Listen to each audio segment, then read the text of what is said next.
All right, our tech startup valuations going overboard. Linus Belunis, who is a country manager, Europe and general manager at Flutterwave Lithuania, put up a post on LinkedIn poking fun at the perceived frothy nature of valuations today. So we're going to talk about that with our guest, Isaac Adekanye, who is an analyst with Financial Derivatives Company Limited. Isaac, you're very welcome. So our tech valuations, are they frothy? How would you say? And hopefully we'll get that post up from Linus where he's poking fun at the different levels of valuations depending on where the tech companies are in their startup journey. But what do you think, Isaac?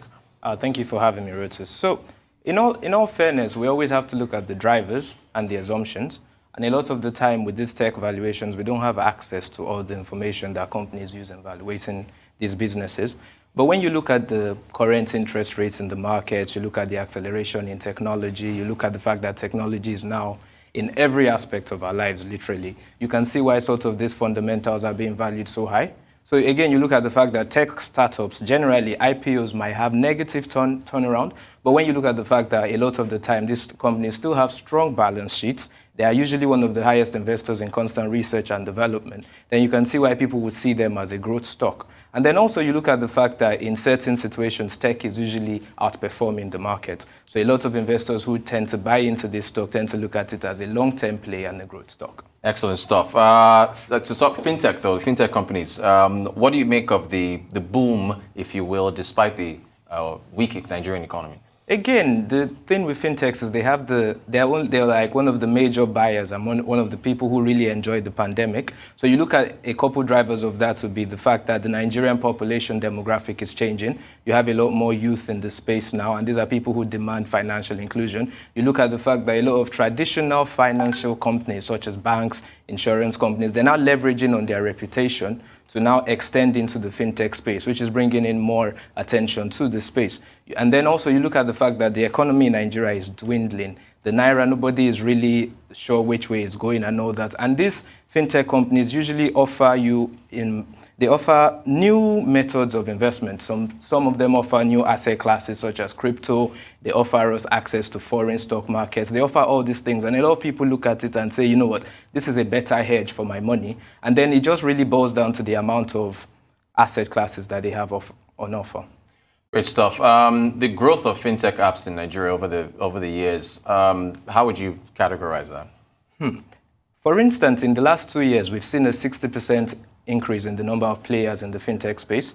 And then again, you look at the pandemic, you look at the fact that now more companies are coming into the space. We have a lot of foreign interest. So we've been able to capture the minds of foreign investors now. We're seeing a growth in foreign investors in the space. We see growth in local investors in the space as well. And then we've also seen unicorn valuations. We saw our first one in 2019 with InterSwitch. Recently, there was news about the new unicorn in town, which is Flutterwave.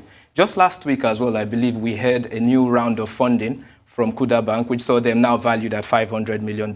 So this is a space that you can see that there's interest growing, and as the population is growing, their interest is also going to keep growing. What about relations between the Nigerian government and tech firms? How do you assess that? The Nigerian government needs to take a participatory approach in fintechs. So we need to find a way to create stakeholder management that sees everybody in the space have their voices heard. And then there's a framework that encourages the growth and participation of these fintechs. For instance, if you look over the seas to America, we recently saw IPOs from Coinbase, IPOs from Robinhood. And those are two companies that couldn't have gotten that far if the government was not in support and, giving them a structured environment to work in. So the Nigerian government needs to take that sort of approach with fintechs. I mean, at the end of the day, technology is here to stay, isn't it? So we need an approach that is going to encourage the growth of these fintechs. And again, with the government, once you see that the government is on the side of these fintechs, the investments that we're seeing can even increase because there will be more investor confidence.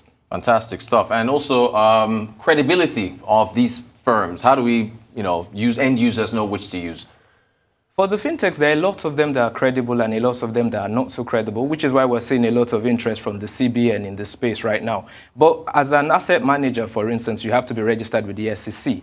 As a payment platform, you have to be registered with the CBN. And right now, we're seeing that a lot of these fintechs are acquiring these licenses, and they are very loud about it. You go on a lot of their platforms and you see them telling you, we are the first registered we are the first registered app that has done this, that has gotten this license from the SEC. Even those of them who are not registered, they're partnering with companies that are registered so they can all ensure they're on the right side of the law.